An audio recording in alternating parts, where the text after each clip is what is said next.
Shiny Brightly, and I'm going to be doing a series of videos talking about reggae music.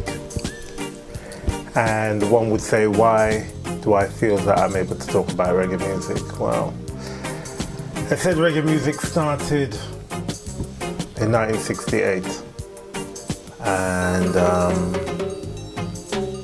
I was playing along with that music that they call reggae music at that time. And I made my first record when I was 11, 12, 1972.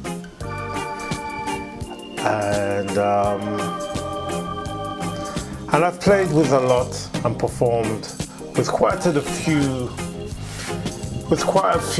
of the different reggae artists or artists of reggae music throughout the years. So I'm not going to say I qualify, but I'm just going to talk about it from what I think and what my point of view. Now the reason for this is because they have now done so many documentaries about reggae music. They've done displays, they've done exhibitions, they even have like a reggae music annual forum where they're discussing it. And they've also made it an official art of Jamaica. So, and you know, the question you always get asked is, what is the difference between reggae music, British reggae music, Californian reggae, New Zealand reggae, Jamaican reggae? Is there a difference? And the answer is yes, of course there's a difference. So I'm going to give you what my breakdown of the different types of reggae music there is. And I'm going to do it in different series. So whatever you're interested in, or whatever your interest is in reggae music, I hope I can answer the question. So below you'll see a website and an email address, and you can send your questions. And when I do the program, there'll be a section where I'll be answering the questions that people, of things that people may want to know. Reggae music now, they say 50 years old. So being almost 60, again, makes me qualified to talk about it, because the whole existence of reggae music is my life and some. Now, my parents was always in the music business, so we had nightclubs, we had venues, so music was always played around me.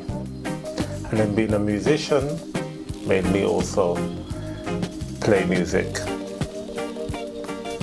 And I've played with some of the original artists of Jamaican music, like Owen Gray, Roy Shirley, the Hebtones, Leroy Smart, Prince Jazzbo, Dennis Alcabal, Johnny Clark. I can say that, or I'm proud to say that, I also met Bob Marley when I was also 12. My dad took me to see him.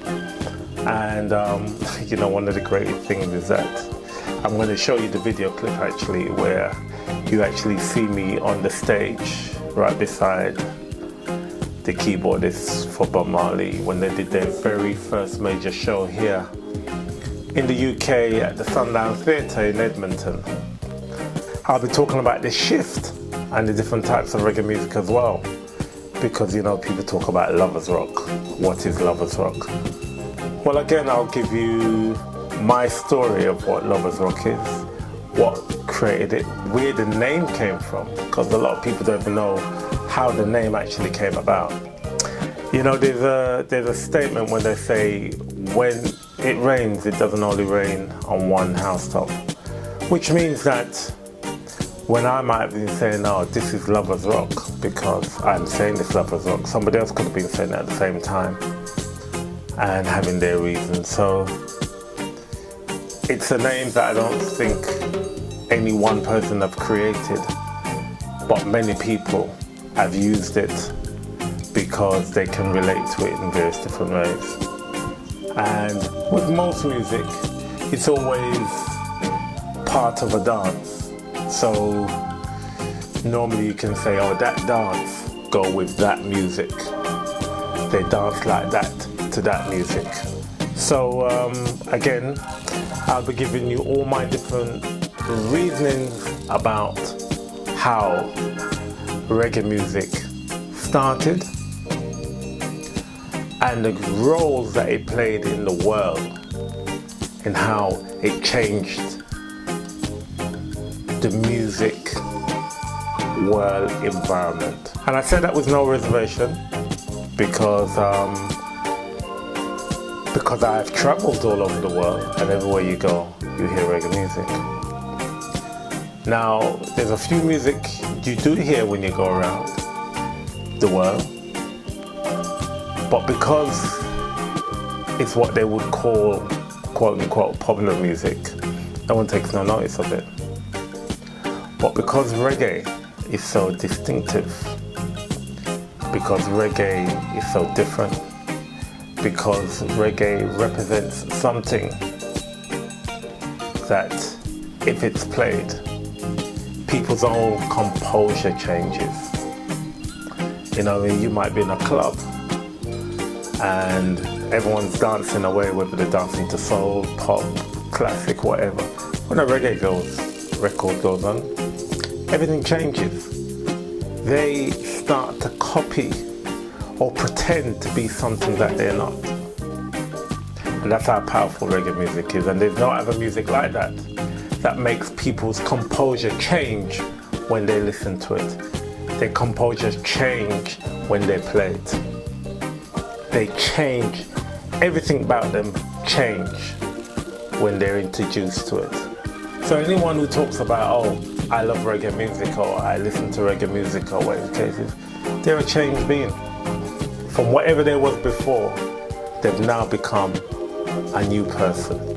Please make a note of the website, and any questions that you want to ask, I will try my best to answer it from my point of view. So I'm not here to upset anyone, but I'm here to let you know what I know.